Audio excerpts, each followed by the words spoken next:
Eto guys, magpapaksiw tayo ng isda ngayon. Ayan, no, grabe. Ayaw nila ng paksiw. Ako lang kakain. Lalagay na natin. Pagsama-samahin na lang natin yan. Ayan. Ayan. Lagay isang ano lang. Isang lutuan lang. Ayan guys, may sili pa. Ayan. Lagyan mo ng okra. Talong.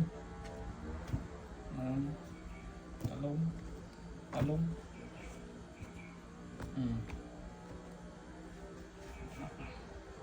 Ayan. Para malasang malasa. So ito na ang aking paksiw. Ready to cook na guys. Ayan. Ready to cook.